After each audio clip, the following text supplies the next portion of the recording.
तो यहां जो एक यज्ञ है धर्म की, यहां भंडारा चलता है परमात्मा का, तीनों दिन देसी घी का, हर तरह स्वदेशी घी यानी गाय भैंस के दूध घी से ही यहां पर सब प्रसाद बनता है। और दूसरी यज्ञ है ध्यान। आप ये सत्संग सुनते हो, ये मेडिटेशन का भी काम करता है, क्योंकि जब सत्संग सुनते हो तो परमात्मा का चिंतन होता है, प्रभु के बारे में जानकारी होती है, अंदर अंदर एक विशेष कसक पैदा होती है, रह रहकर मालिक का ध्यान ही आता है, परमात्मा ने ये किया, परमात्मा ऐसे थे। तो ये एक मेडिटेशन, यही मेडिटेशन होता है। जैसे ये हठ योग मेडिटेशन हम नहीं मानते, संत मते में नहीं है। परमात्मा कहते हैं साधो मुझे सो सतगुरु मन भावे, जो सहज समाज बतावे, आंख ना मुंदे कान ना रूंदे, ना अनहद उलझावे। अनहद कहते अंदर कान आंख मीच कर अंदर वाणी सुनो, अनहद नाद सुनो, कहते इनमें जो उड़ जाता है वो मुझे अच्छा नहीं लगता, वो ठीक नहीं है। जो सहज समाज बतावे। सहज समाज कैसे होती है? जैसे हाली बीज धुन और पंथी से बतरावे, और वह में खंड पड़े नहीं, ऐसे ध्यान लगाओ। It is meditation. जैसे हाली बीज बोता है, हल के पीछे, बैलों के पीछे एक हल होता है, हल के पीछे एक पाइप सी होती है जिसमें अगर बीज छोड़ दे उसने ओरना बोला गया। और जैसे रास्ते के साथ साथ उसने हल जोत रखा है, और कोई अतिथि आ जाता है, पंथी राह चलता, और कोई बात पूछता है, रास्ता पूछता है, तो वो उससे बात भी कर रहा है, और साथ में एक हाथ से बीज को छोड़ता हुआ अपने हल को नहीं रोकता। वो उसका ध्यान तो अपने बीज में है, हाथ ऐसे सेट कर रखा है उसने, उसका ध्यान है, बैलों को भी टोक देता है, और उस पंथी को रास्ता भी बता रहा, आप सीधे चले जाना, आप ऐसे करना, लेकिन रह रहकर ध्यान उसका बीज छोड़ने पर है, कहीं ज्यादा कम ना छूट जाए हाथ से। जैसे हाली बीज धुन पंथी से बतलावे, वाह में खंड पड़े नहीं, ऐसे ध्यान लगावे। जो पतिव्रता पति से राती, आन पुरुष नहीं भावे, बसटी हर में सुरत प्रीतम में, ऐसे ध्यान लगावे। This is meditation, it is meditation. ये ध्यान समझ लेना कैसा है हमारा ध्यान। अब जैसे आप वैसे सिमरन करते हो, जब आप किसी काम करते हो, कोई भी कार्य करते हो, ऑफिशियल काम में ज्यादा डिस्टरबेंस मानते हैं, लेकिन ऑफिशियल काम करते करते भी वह कसक मालिक की रह रहकर अंदर रहनी चाहिए हमारे। अब इस बात को आप समझ जाओगे। एक व्यक्ति ने 50,000 रुपये लोन लिया, लड़की की शादी, और सारी व्यवस्था करनी थी, तिजोरी में यानी सेफ में रख दिए, और चलते समय कहीं जाना था निमंत्रण देने के लिए, सेफ खोल कर किराया निकाला,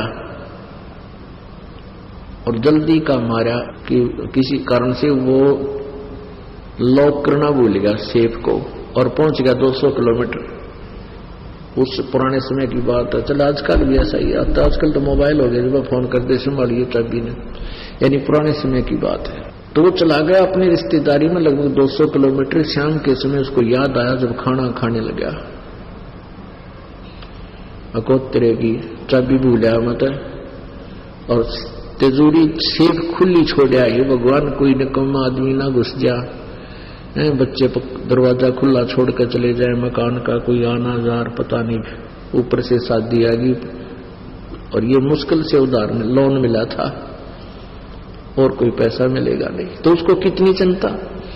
अब वो रिश्तेदारों से बात भी कर रहा है, लेकिन तिजोरी से दिमाग नहीं हटता उसका, उस सेफ से, अलमारी से दिमाग एक सेकंड भी उसकी टेंशन हटती नहीं। वो टेंशन समझो, ये टेंशन जो है ये है हमारा मेडिटेशन, ये सहज समाधि है। या हटाए तो भी ना हटे, जब आपका या कसक लग जाएगी,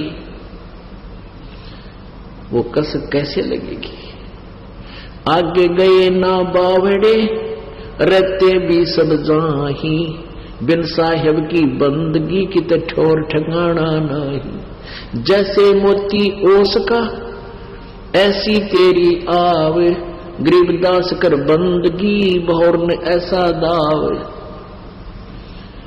अब परमात्मा की बारे में जब हमारे हृदय में यह जगह बन जाएगी कि ना तो मनुष्य जीवन बार बार मिलेगा, और मनुष्य जीवन मिल गया तो ज्ञान नहीं मिले कि मनुष्य जीवन चाटेंगे हम, वो तो फिर एक पशु जैसा धंधा थे, असंख्य बार जन्म हो जाओ मनुष्य का, जैसे मोक्ष नहीं हुआ परमात्मा प्राप्ति नहीं हुई। तो आपके अंदर एक विशेष कसक बनेगी, और ये कसक जो है, जैसे आप कोई ऑफिशियल काम भी करते हैं तो भगवान की भूल नहीं पड़ सकती, भले ही सिमरण नहीं हो सकता लेकिन वो चिंतन नहीं छूट सकता। परमात्मा की याद भगवान ने ऐसा है, वेदों में ऐसा लिखा है, ये रह रहकर हमने तो एक ऐसा माहौल बनाना है, एक ऐसा रूटीन बनाना अपने दिमाग का कि ये बकवादा तटका भगवान के चरणों में ही लगा रहे। ये मालिक की वाणी याद आने लग जाएंगी जब आप कोई रिटर्न कार्य करते हो। सुखदेव ने 84 भुगती बना पजावे खरगो, तेरी क्या बुनियाद पुरानी तू पेंडा पंथ पकड़वो। कि इस तरह की बातें याद आवेंगी कि सुखदेव जैसे ऋषि भी सत्साधना ना करने से गदा बना कुमार का माटी डोई, और परमात्मा कहते तेरी क्या बुनियाद पुरानी तू पेंडा पंथ पकड़ो। पेड़ा माने पंथ माने वे ऑफ वर्शिप, पूजा की विधि, पूजा का मार्ग, ये अकॉर्डिंग टू द शास्त्र, ये पकड़। तेरी क्या बुनियाद है, तू अटपट करने लग रहा है, अपनी मनमर्जी से साधना कर रहा है। तो कहने का भाव ये है पुण्यात्माओं, परमात्मा की जो वाणी कहते हैं, एक यज्ञ है धर्म की, दूसरी यज्ञ है ध्यान, और तीसरी यज्ञ है हवन की। अब हवन कैसे करते देखा हमने, ये बठ बाड़ा करते, गेर का लकड़ी बड़ा कुंड बना लेते, उसमें गेर का लकड़ चंदन का लकड़ी और स्वाहा स्वाहा लोटे पर गेरे, उनका गुना घरते पड़े हुए थे, गिरनिये थे। अब उस लकड़ी के द्वारा हवन करने से लकड़ी भी जलती है, लकड़ी से कार्बन डाइऑक्साइड पैरेलल बराबर बनती जा रही है। और हम हवन कैसा करते हैं, एक 100 ग्राम, इसमें मेरे ख्याल में 100 ग्राम रुई नहीं लगी हमारी इन ज्योतिया में, ज्योति जला रखी, और इसमें अब के लगभग 2.5 क्विंटल से भी ज्यादा हवन होगा। पिछली बार 3 क्विंटल और 30 किलो किया था हवन, तो मुश्किल से 200 ग्राम 150 ग्राम जो है ना रुई लगी होगी, और 3 क्विंटल से भी 30 किलो ऊपर हवन हो गया। और जब लकड़ियां तो करवन मान 1 क्विंटल लकड़ी जो फूकनी पड़ेगी में, तो वो कार्बन डाइऑक्साइड साथ में। तो परमात्मा ने जो तरीका बता रखा है कि एक ज्योति लगा दो, हवन हो रहा है। हवन घी के प्रज्वलित होने से ही हवन होता है। भगवान की चर्चा कभी करो, किसी समय करो, वो अलग है, वो ज्ञान चर्चा है। तो तीसरी यज्ञ है हवन की, या हवन भी होता। चौथी यज्ञ प्रणाम। एक प्रणाम करने से भी एक यज्ञ का पुण्य आपको प्राप्त होता है, पर हृदय से न देखा देखी नहीं लौटना है कि सारे लौटे हैं मैं भी लेट जाऊं, प्रणाम करना है ना बूंदा सा लगूंगा एकला खड़ा रहा था, ये कोई प्रणाम नहीं है, उसका अकाउंट नहीं होगा। कहते हैं जय गोपाल दंडवत करो, चाहे पैरा पड़ परिणाम, पर दुआ करो दिल पाक से, वो असला असल सलाम।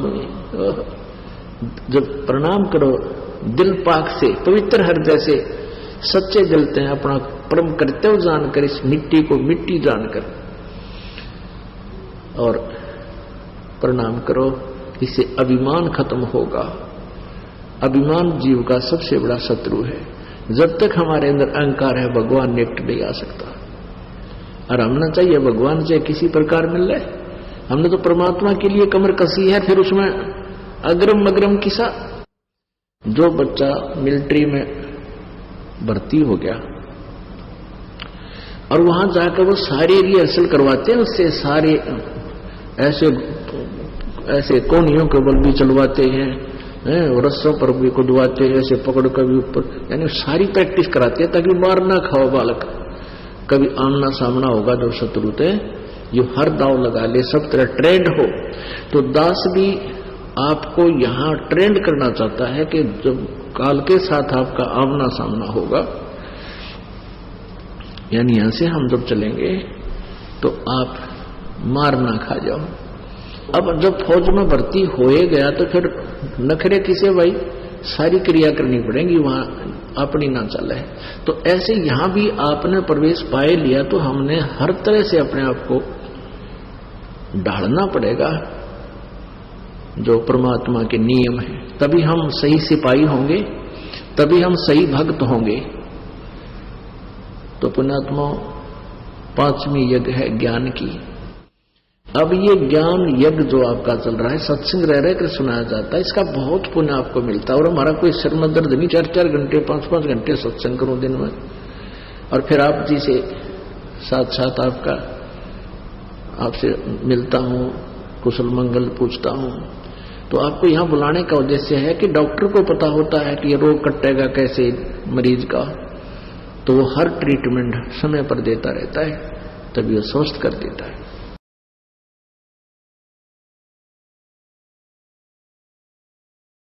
हमारी वेबसाइट पर जाकर इस अनमोल पुस्तक जीने की राह को निःशुल्क डाउनलोड करें या अपने पुस्तक को निःशुल्क प्राप्त करने के लिए इन नंबर पर अपना पूरा नाम, पता और फोन नंबर SMS करें।